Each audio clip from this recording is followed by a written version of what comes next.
अब तक हम लोगों ने कॉलरा के बारे में पढ़ा। अब हम लोग पढ़ेंगे कि डिप डिप्थेरिया क्या होता है। यानी इसे हिंदी में हम कहते हैं रोहड़ी। क्या कहते हैं? रोहड़ी। तो डिप्थेरिया एक जीवाणु जनित रोग है। डिप्थेरिया क्या है?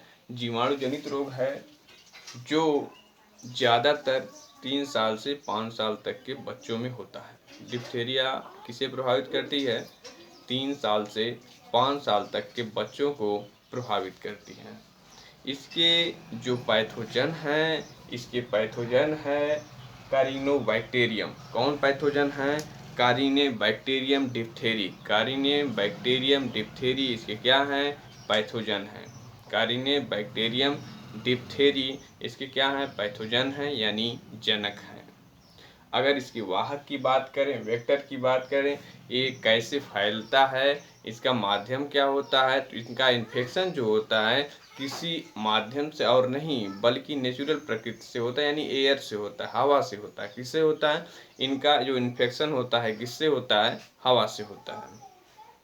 अगर हम बात करें कि इनका सिम्पटम क्या है, तो पहले क्या होता है, व्यक्ति को हल्का बुखार आता है और गला खराब हो जाता है।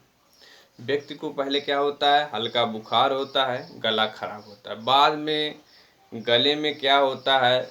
गाढ़े द्रव्य का स्राव होता है।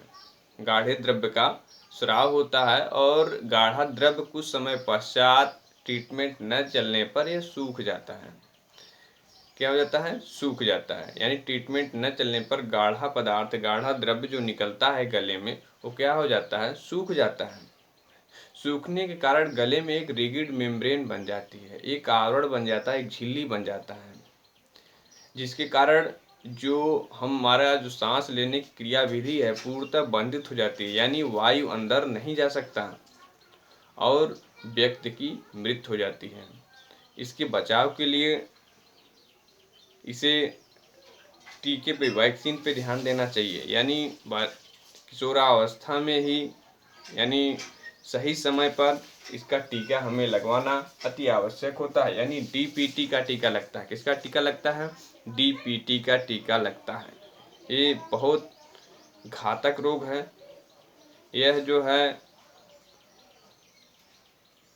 किसके माध्यम से फैलता है? एयर के माध्यम। थोड़ा सा फिर से फोकस करते हैं। It is a bacterial disease, यानी यह जीवाणु के द्वारा उत्पन्न होने वाला रोग है। डिजीज किसमें ये होता है? ये बच्चों में होता है। यानी कब? 3 years to 5 years, यानी spreading in children 3 years to 5 year के बच्चों में यह ज़्यादातर होता है। इसके पैथोजन क्या हैं? जनक क्या हैं? कारिनोबैक्टीरियम डिप्थेरी। कारिनोबैक्टीरियम डिप्थेरी इसके क्या हैं?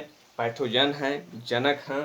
लेकिन ये कारिनोबैक्टीरियम डिप्थेरी कैसे फैलता है, कैसे इन्फेक्शन को बढ़ाता है, तो इसका वेक्टर के रूप में हो जाएगा bacterial infection by air. Air के माध्यम से, हवा के माध्यम से यह संक्रमण फैलता है।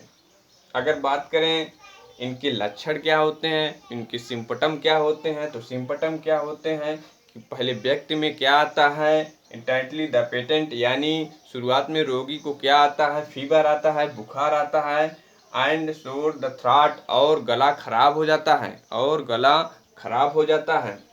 बाद में later is the fluid secreted, और बाद में गाढ़ा द्रव्य का क्या होता है? गले में स्राव होता है। फिर ये क्या होता है? ड्राइड हो जाता है, सूख जाता है। यानी जो द्रव्य का स्राव, गाढ़ा द्रव्य का स्राव हुआ था गले में, वो क्या हो जाता है? सूख जाता है और विशेष प्रकार की रिगिड मेम्ब्रेन बना लेती है।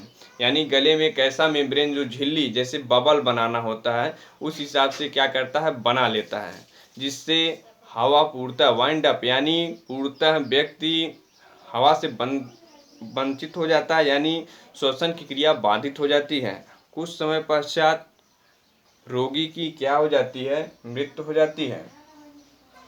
इसके लिए हमको क्या करना चाहिए? समय समय पर टीका लगवाना चाहिए। यानी जो जैसा एक ही रोग की बात नहीं है, और भी टीका हमारे लिए उपलब्ध है, जिससे हमारी बॉडी में किसी रोग के प्रति प्रतिजन एंड इम्यूनिटी बनी रहे।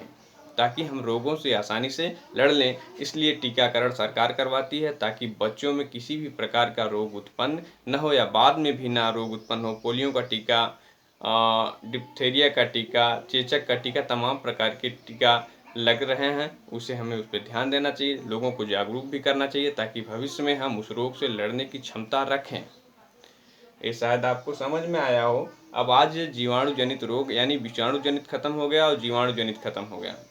अब अगला हम जो संक्रमण के माध्यम से जो है उनके बारे में हम पढ़ेंगे। तो आप लोग पढ़ते